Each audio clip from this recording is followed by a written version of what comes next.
바알세불은 쉽게 말하면 귀신들의 왕 혹은 사탄, 우리 이렇게 해석할 수 있습니다. 그 외에는 모르는 단어가 없는데 약간 저는 이 본문의 말씀을 읽을 때 좀 수수께끼 같다는 그런 생각을 했습니다. 왜냐하면 24절 말씀에서 예수님이 뭐라고 하시냐면 제자가 그 선생보다, 그리고 또는 종이 그 상전보다 높지 못하나니, 이렇게 말씀하셨어요. 그러니까 제자는 선생보다, 종은 그 상전보다 높지 못하다. 그런데 바로 그 다음에 25절에 가서는 예수님이 뭐라고 말씀하시냐면 제자가 그 선생 같고 종이 그 상전 같으면 조카도다. 좀 24절과 25절 말씀이 좀 앞뒤가 안 맞는 말씀처럼 여겨지기 쉽습니다. 그런데 예수님께서 이 말씀을 통해서 하시고자 하시는 말씀은 제자와 스승, 종과 상전을 구별해서 누가 높고 누가 낮냐, 누가 신분이 월등하고 누가 신분이 미천하냐, 이것을 구별하고 비교하기 위해서 이 말씀을 하시는 것이 아닙니다. 예수님께서 지금 이 말씀을 하시는 이유는 제자는 선생을 닮아가게 되어 있고 종은 상전을 따르게 되어 있다라는 말씀입니다. 그렇기 때문에 제자와 선생, 종과 상전을 나누는 것이 아니라 이들은 같은 생각을 품고 같은 길을 가는 공동체다. 하나로 묶여져 있다. 하나로 취급당하는 그런 한 몸 같은 존재다 라고 말씀하시는 것입니다. 자, 그렇다면 여러분, 제자와 스승, 종과 상전은 같이 취급을 당한다는 거예요. 세상 사람들이 같은 취급을 한다는 거죠. 자, 이렇게 우리가 이 말씀을 해석하면 그 다음에 나오는 내용도 자연스럽게 연결되어서 이해할 수 있습니다. 자, 예수님 뭐라고 말씀하십니까? 집 주인을 바알세불이라 하였거든 하물며 그 집 사람들이랴. 여러분, 이 말씀이 무엇입니까? 예수님을 대적하는 사람들이 예수님을 바알세불, 곧 귀신들의 왕이라고, 사탄이라고 부르는데, 나에게 그렇게 말할 정도면 너희들에게는, 나의 제자들인 너희들에게는 어떻게 대할지 뻔하지 않느냐? 얼마나 너희들에게 심하게 대하겠느냐? 얼마나 너희를 박해하고 얼마나 너희를 조롱하겠느냐? 이렇게 말씀하시는 것입니다. 사랑하는 성도 여러분, 오늘날도 형태는 좀 다를지 모르지만 수많은 사람들이 그리스도인들을 조롱하고 핍박하고 비난합니다. 왜 그럴까요? 다른 이유는 없습니다. 오직 우리가 예수의 사람들이기 때문입니다. 예수님을 십자가에 내걸어 죽이라고 외쳤던 사람들이 오늘날 우리를 향해서 동일하게 우리를 비방하고 우리를 조롱하고 우리를 핍박하는 것입니다. 그들에게 물어보세요.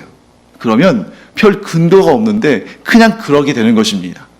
만일 여러분, 그리스도인들이 우리가 듣는 비난과 조롱과 그런 멸시와 이런 것들을 면밀하게 분석해 본다면 그 가운데는 분명 우리가 마음에 새겨서 스스로 회개하고 돌이켜서 하나님께서 원하시는 방법대로 살아야 되는 그런 부분이 분명히 있습니다. 우리가 하나님의 뜻대로 살지 못하기 때문에, 우리가 그리스도의 뜻대로 살지 못하기 때문에 받는 비난과 조롱은 우리가 기꺼이 받고 우리가 회개하고 돌이켜서 하나님께서 원하시는 삶, 세상의 빛과 소금으로서의 삶을 살아야 됩니다.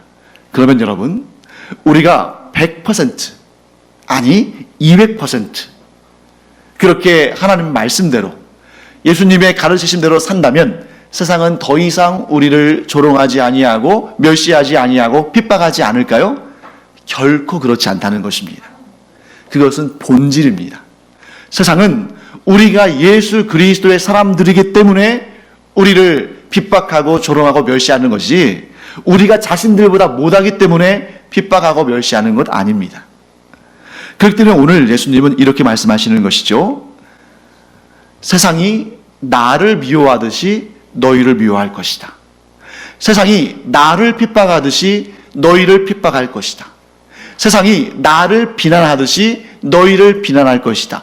왜냐하면 너희는 나의 사람들이기 때문이다 라고 말씀하십니다. 그리고 나서 예수님은 26절에서 이렇게 말씀하십니다. 그런즉 그들을 두려워하지 말라. 저는 처음에 이 본문을 빨리 읽을 때 이 문장이 조금 어색하다라는 그런 생각을 좀 했습니다.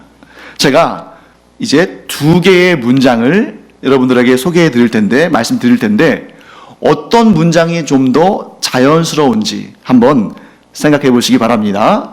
자, 두 개의 문장입니다. 1번입니다. 첫 번째 문장은 집 주인을 바알세불이라 하였거든 하물며 그 집 사람들이랴. 그러나 그들을 두려워하지 말라. 이게 1번입니다. 2번은 집 주인을 바알세불이라 하였거든 하물며 그 집 사람들이랴. 그런즉 그들을 두려워하지 말라. 다 똑같은 문장인데 접속사만 달라요. 1번에서는 그러나 그들을 두려워하지 말라. 2번 문장에서는 그런즉 그들을 두려워하지 말라. 자, 어떤 문장이 더 자연스럽습니까? 제가 조금 더 자세히 설명드리겠습니다. 1번 문장의 의미는 세상이 나를 핍박하듯이 너희도 핍박할 것이다. 그러나 그들을 두려워하지 말아라. 이렇게 말씀하시는 거죠. 2번 문장은 세상이 나를 핍박하듯이 너희도 핍박할 것이다. 그런즉 그들을 두려워하지 말라. 여러분, 1번과 2번 가운데 어떤 문장이 좀 더 자연스럽습니까? 1번 같지 않나요? 세상 사람들이 예수님을 핍박하듯이 우리를 핍박하겠지만 그러나 우리는 두려워하지 말아야 한다. 이렇게 말하는 것이 좀 더 자연스러울 것 같은데 예수님은 그러나라고 말씀하지 않으시고 그런즉이라고 말씀하십니다. 왜 그렇게 말씀하셨을까? 예수님의 말씀의 뜻은 이것입니다. 너희는 내 제자다. 너희는 내 사람들이다. 그렇기 때문에 이 세상이 나를 핍박하고 조롱하듯이 너희들도 똑같이 핍박하고 조롱할 것이다. 너희가 나의 사람들이기 때문이다. 그런즉 너희는 두려워하지 말아라. 왜냐하면 그들이 너희를 박해하면 박해할수록, 그들이 너희를 조롱하면 조롱할수록 너희가 내 사람이라는 것이 더욱 확실히 드러나기 때문이다. 이렇게 말씀하시는 것입니다. 예수님은 이 말씀을 여기서만 하신 것이 아니라 요한복음 16장 33절에서도 동일하게 이런 말씀을 하셨습니다. 우리 한번 요한복음 16장 33절 말씀을 같이 한번 읽어보겠습니다. 이것을 너희에게 이르는 것은 너희로 내 안에서 평안을 누리게 하려 함이라. 세상에서는 너희가 환난을 당하나 담대하라. 내가 세상을 이기었노라. 아멘. 왜 우리는 그러나 두려워하지 않는 신앙이 아니라 그런즉 두려워하지 않는 신앙을 가져야 됩니까?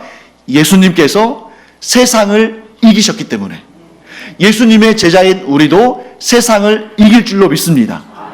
우리가 세상을 이기지 못하면 그럼에도 불구하고 혹은 그러나 두려워하지 않아야 하지만 예수님, 곧 우리의 스승이시자 우리의 주님이신 예수님께서 세상을 이기셨기 때문에, 또한 우리가 예수님의 제자로서 예수님과 한 묶음이고 한 공동체고 한 몸이기 때문에 우리 역시 세상을 이길 줄로 믿습니다.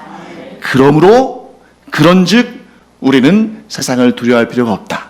왜요? 이미 이긴 싸움을 싸우고 있기 때문입니다. 사랑하는 성도 여러분, 이미 이 전쟁, 이 영적인 전투는 결과가 정해졌습니다. 하지만 그럼에도 불구하고 우리가 싸우다 보면 좀 이리저리 터질 수가 있죠. 또 한 대 맞고 쓰러질 수도 있습니다. 그럼에도 불구하고 우리의 대장 되신 예수님께서 승리하셨기 때문에 우리는 반드시 승리의 면류관을 차지할 줄 믿습니다. 그러므로 두려워하지 않는 우리가 되기를 간절히 축복합니다. 그 다음에 다음으로 예수님은 우리가 두려워하지 말아야 할 이유에 대해서 이렇게 말씀하셨습니다. 감추인 것이 드러나지 않을 것이 없고 숨은 것이 알려지지 않을 것이 없느니라. 여러분, 우리를 핍박하는 자들, 예수 믿는 자들을 조롱하는 자들은 우리에게 이렇게 말합니다. 예수 믿으면 뭐하냐? 예수를 믿으면 밥이 나오냐 떡이 나오냐, 예수 믿으면 뭐든지 다 잘 될 것처럼, 병도 다 없어지고 하는 일도 다 잘 되고 자식들이 공부도 잘하고 뭐든지 다 잘 될 것처럼 떠들더니 그거 다 거짓말 아니냐. 예수를 믿느니 차라리 돈을 믿어라. 교회 가서 이렇게 시간 낭비하느니 차라리 나가서 그 시간에 일하고 돈이나 벌어라 라고 세상 사람들은 우리 그리스도인들을 조롱하고 또 핍박합니다. 하지만 여러분, 예수님께서 지금 말씀하신 것과 같이 감추인 것은 반드시 드러나고 숨겨진 것은 반드시 알려질 날이 옵니다. 그날 우리는 그 엄청난 역사를 두 눈으로 똑똑히 볼 것입니다. 그날이 이르기 전에 우리는 두 가지 차원에서 준비를 하고 대비해야 됩니다. 자, 첫째, 개인적인 차원입니다. 자, 우리가 언젠가 이 세상을 떠날 날이 있을 겁니다. 여러분, 우리는 보통 경험한 것을 믿고 경험한 것을 압니다만 아무도 경험하지 않았음에도 불구하고 분명히 믿고 있는 사실 하나가 있죠. 내가 언젠가는 죽는다는 거예요. 그러면 여러분, 우리가 언젠가 하나님의 부르심을 받아서 이 세상을 떠날 날을 맞이할 텐데 바로 그날이 감추인 것이 드러나고 숨은 것이 알려지는 그 자리가 될 것입니다. 여러분, 우리는 복음의 비밀을 아는 사람들이에요. 그러나 우리 두 눈으로 목격하지 못했습니다. 그런데 우리의 생명이 끝나는 그날, 우리가 하나님 앞에 설 때에 그 놀라운 비밀을 우리의 두 눈으로 똑똑히 보게 될 것입니다. 그런데 우리만 보는 것이 아니에요. 믿지 않는 자들도, 예수 그리스도를 구주로 영접하지 않은 자들도 그날에 하나님께서 감추었던 그 비밀과 가리웠던 그 진실을 보게 될 것입니다. 그것이 무엇입니까? 인생이 이 세상에서 끝나지 않는다는 것이죠. 인생이 영원하다는 것입니다. 그런데 그 영원한 세상이 어떠한 것인지를 이 세상에서 사람들이 몰랐다는 것이죠. 감추어져 있었습니다. 드러나지 않았습니다. 그러나 우리가 개인적으로 이 육신의 종말을 맞이하는 그날, 그 감추인 것과 드러나지 않았던 것들이 명확하게 보여질 줄로 믿습니다. 그런데 문제는 그날을 준비하는 것은 그때 가서는 안 된다는 거예요.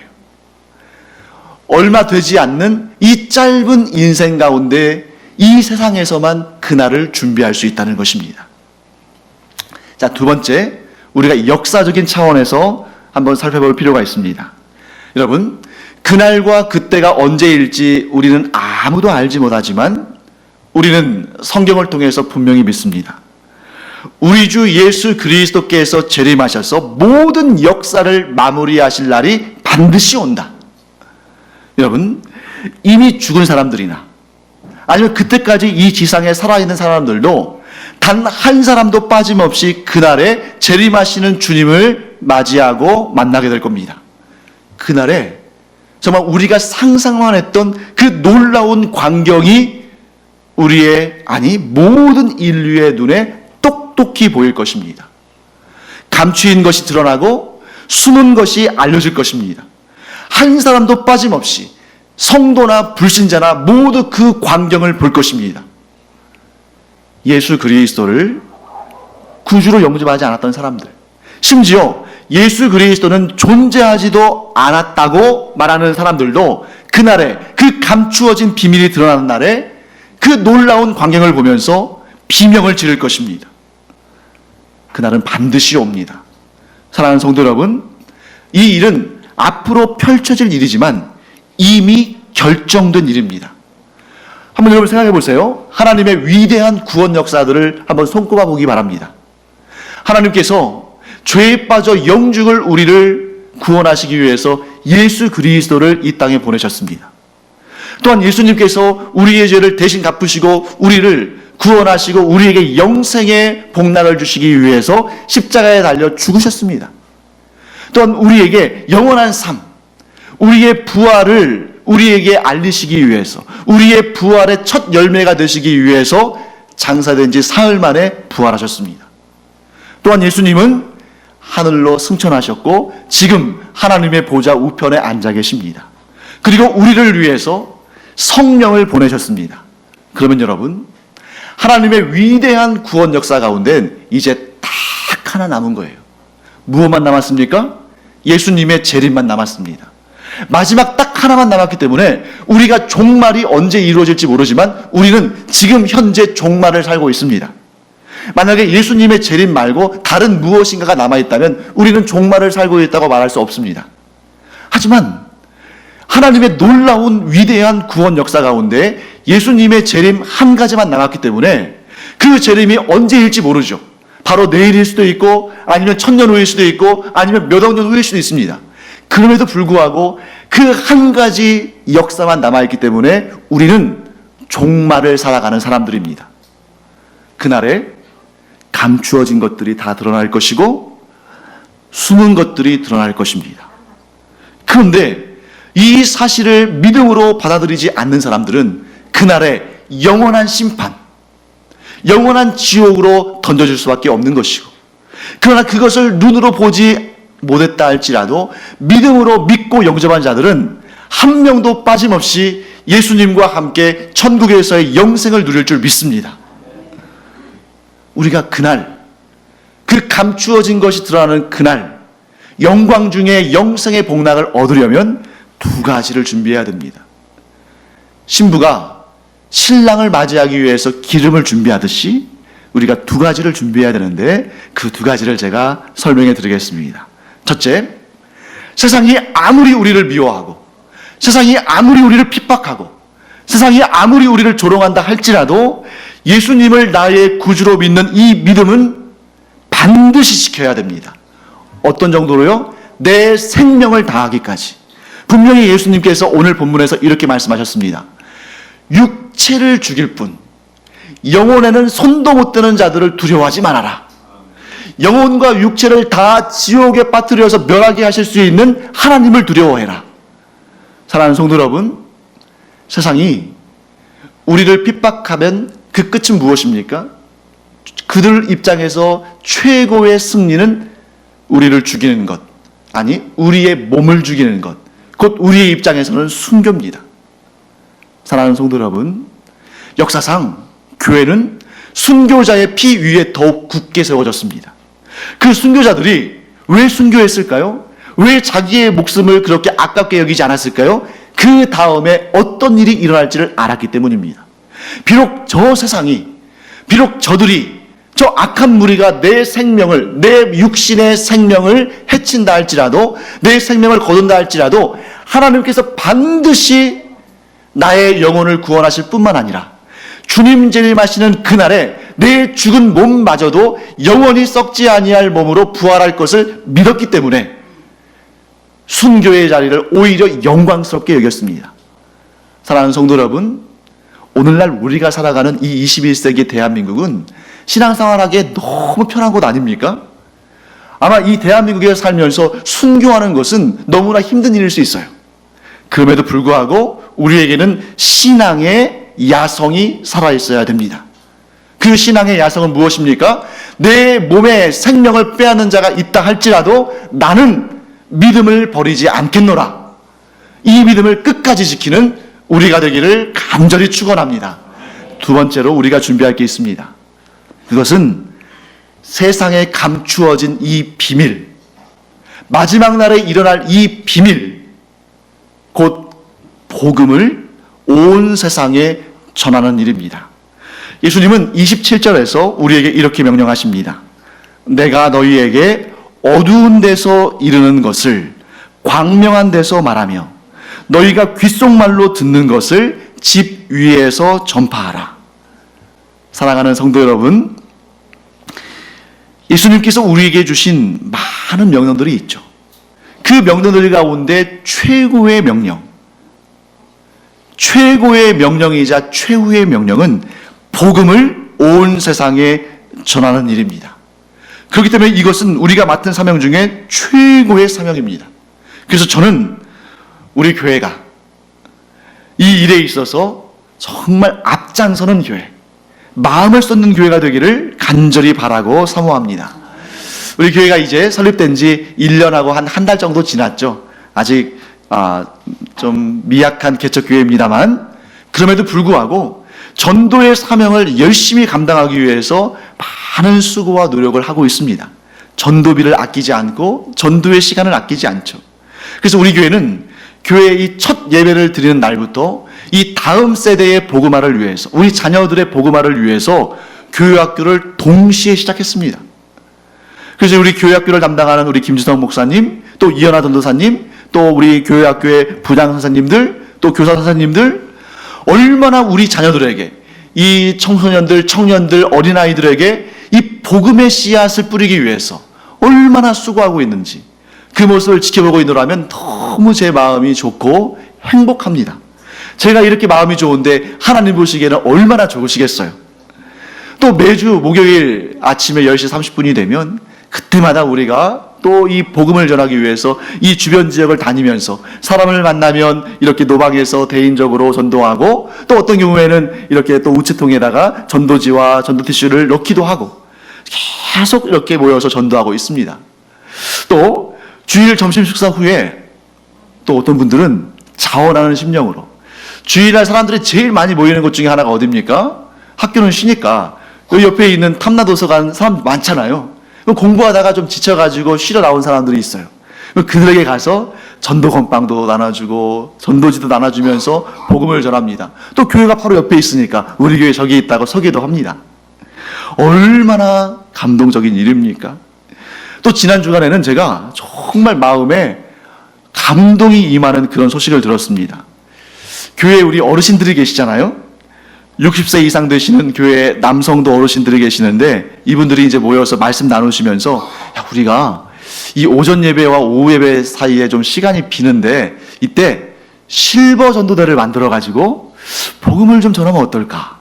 그래서 교회 근처에 멀지 않은 곳에 한라수목원도 있고 부림 온천도 있잖아요. 그러니까 어떨 때는 가서 또 성도 간에 아름답고 즐거운 교제도 하고, 또 가는 길에 사람들 만나면 또 이렇게 전도도 하고, 그런 마음을 품으셨다는 얘기를 듣고는 제 마음이 너무 기쁘고 감사했습니다.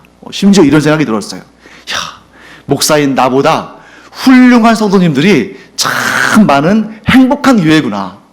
이런 생각이 들면서, 야, 하나님께서 이러한 생각과 이러한 모임을 얼마나 기뻐하실까. 또 어떤 분들은 이 전도 현장에 직접 참여하지는 못하지만 전도할 때 요긴하게 쓸 수 있는 전도용품을 만들어서 공급하시는 분들도 계셔요. 그래서 우리가 이제 우리 교회에 아주 특허라고 볼 수 있죠. 전도 수세미를 직접 이렇게 짜가지고 이렇게 전도에 활용하는데, 그래서 이 전도 수세미는 아무에게나 못 드리겠더라고요. 그래서 이렇게 지나가는 또 가정주부나 이런 분들 계시면 이거 드리면서, 제가 이제 이전에 우리 김수성 목사님 전도할 때 옆에서 들은 적이 있었는데, 그냥 드리는 게 아니라 이거는요, 우리 성도님들이 한 땀 한 땀, 한 땀 한 땀 정성스럽게 전도를 위해서 짠 수세미입니다. 이러면서 들으니까 그분이 너무 좋아하면서 그 말을 아주 귀 기울여 듣는 모습을 제가 본 적도 있습니다. 또 요즘에는 아주 향기로운 수제 비누를 만들어서 그 향이 얼마나 좋은지, 예수 그리스도의 복음의 향기가 이런 것일까? 하는 게 저절로 느껴질 정도로 그렇게 해서 또 복음을 전하는데 도움을 주는 성도님들도 계시고, 얼마나 아름다운 일인가 하는 생각을 하게 됐습니다. 자, 이렇게 직접 전도에 나가서 복음을 전하는 성도도 계시고, 또 그 전도를 위해서 전도 용품을 만들어서 공급하는 성도들도 계시고, 그런데 여러분, 그 못지않게 중요한 사역이 우리에게 있습니다. 그것은 우리가 항상 깨어 있어서 하나님 나라 확장을 위해서, 복음의 전진을 위해서 기도하는 일입니다. 그래서 직장 생활을 하시거나 개인적인 형편상 그 전도의 시간에 참여하실 수 없는 분들 많이 계시죠? 그러나 우리가 언제 어디서든 우리 눈을 감고 기도의 골방을 만들어서 하나님 나라 확장을 위해서 기도한다면 하나님께서 그 기도를 들으시고 놀라운 복음의 역사를, 놀라운 전도의 역사를 이루실 줄을 믿습니다. 그래서 오늘 주보를 미리 보신 분들은 아시겠습니다만, 이번 주부터 매주 한나라씩 택해서 이 복음화를 위해서 기도하자, 이런 마음을 좀 가졌습니다. 그래서 사실 개척교회다 보니까 광고도 많지 않아요. 굳이 광고를 이렇게 많이 쓸 필요도 없을 것 같고, 이 지면을 할애해서 한 주간에 한 나라씩 품고 기도한다면 여러분 전 세계에 대략 200개 좀 넘는 나라들이 있습니다. 그러면 한 주간에 한 나라씩 우리가 품고 여기에서 합심해서 기도하고 또 주중에 개인적으로 기도한다면 한 4년 정도 걸리는 세계 복음화 기도의 대장정이 펼쳐지는 것이죠. 그래서 그 나라를 우리가 가본 적도 없고 우리가 그곳에서 사역하는 선교사의 얼굴을 본 적도 없지만 그들을 위해서 기도할 때에 우리의 기도를 통해서 하나님께서 이 세계 복음화의 역사를 놀랍게 이루시며 하나님 나라를 확장하실 줄을 믿습니다. 이를 우리가 또 함께 힘써서 행하기를 바랍니다. 우리가 이처럼 예수님께서 명하신 전도의 사명을 나가서 전하고 또 모여서 기도하고 개인적으로 기도하고 이렇게 하나님께서 기뻐하시는 사명을 감당하다 보면 어떤 일이 발생할까요? 하나님께서 기뻐하실 겁니다. 그런데 동시에 사탄은 싫어합니다. 하나님께서 기뻐하시는 일마다, 이런 표현은 좀 그렇습니다만 하나님께서 기뻐하시는 그 일들마다 족족 사탄은 전부 방해하고 싫어하고 거기에다 죄를 뿌립니다. 그러다 보니까 우리가 하나님 나라의 일을 위해서 힘쓸수록 사탄이 우리를 막 시험하고 흔들려고 하죠. 더 핍박도 강해질 겁니다. 그때 예수님께서 이렇게 말씀하십니다. 두려워하지 말아라. 두려워하지 말아라. 여러분, 우리 오늘 본문의 말씀 중에 29절부터 31절까지 말씀을 다시 한번 읽어보도록 하겠습니다. 함께 읽겠습니다. 참새 2마리가 한 아사리온에 팔리지 않느냐? 그러나 너희 아버지께서 허락하지 아니하시면 그 하나도 땅에 떨어지지 아니하리라.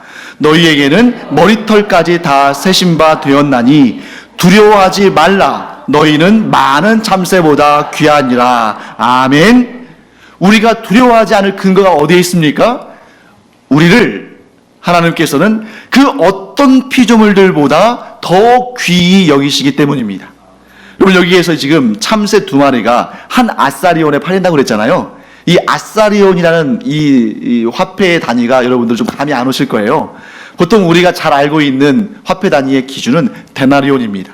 이 데나리온은 성인 남성 1인의 하루 품삯이에요. 그런데 이 아사리온은 그 하루 품삯의 16분의 1입니다. 그래서 이 한 데나리온을 대략 10만 원으로 잡는다면 한 아사리온은 한 6천 원 정도 돼요. 그 참새 2마리가 6천 원이니까 참새 한 마리면 얼마겠어요? 3천 원이죠. 그 3천 원짜리 3천 원에 팔리는 참새도 하나님께서 귀히 여기셔서 하나님께서 허락하지 않으시면 결코 땅에 떨어지지 않는데, 하물며 모든 피조물들 가운데 가장 존귀하고 하나님의 형상과 모양을 따라 지어진 너희를 하나님께서 아끼지 아니하시겠느냐 라고 말씀하시는 것입니다. 사랑하는 성도 여러분, 작은 참새 한 마리도 정말 소중하죠. 얼마 전에 태풍이 지나갔잖아요. 태풍이 지나가는 그 전날 부슬비가 내리는데 제가 교회를 오는데 제 앞에 참새 한 마리가 진짜 있었어요. 이 말씀을 준비하도록 고려주셨는지 모르겠는데 참새 한 마리가 있었는데 그 참새가 그 깃털이 비에 젖으니까 무거운 날개짓으로 간신히 나무 위에 올라가는 걸 보았습니다. 근데 그 순간 제가 이런 걱정이 들었어요. 내일 태풍이 올라온다는데 집도 없고 저렇게 연약하고 작은 참새가 저 부슬비에도 저렇게 날개짓하기가 힘든데 그 거센 태풍이 몰아칠 때 쟤들이 어떻게 살까? 그런데 여러분, 태풍이 지나간 다음에 또 길을 걸어가는데 참새들이 아주 씩씩하고 용감하게 날아다니면서 짹짹거리고 있더라고요. 누가 보호하신 것입니까? 하나님께서 보호하신 것입니다. 그러므로 여러분과 저는 이 세상을 살아가면서 하나님께서 나와 함께 하신다는 이 믿음을 가지고, 또한 내가 담대히 예수 그리스도의 이름을 시인하겠다는 이런 용기를 가지고 살아가기를 간절히 축원합니다. 마지막 날 우리가 하나님 앞에 설 때에 예수님께서 분명히 이렇게 말씀하실 겁니다. 저 사람은, 저 성도는 내 사람입니다. 그는 이 세상을 살아가면서 나를 주님이라고 시인한 사람입니다. 우리가 그 예수님의 말씀을 듣고 시인을 들을 때 우리는 하나님의 심판에 넘겨지지 아니하고 영생의 구원과 영생의 복락과 영원한 상급을 받게 될 줄 믿습니다. 그날을 향해서 우리가 두려워하지 말고 주님의 손을 더 굳게 붙들고 이 세상을 살아가는 하나님의 자녀들, 예수 그리스도의 제자들이 되기를 간절히 축원합니다.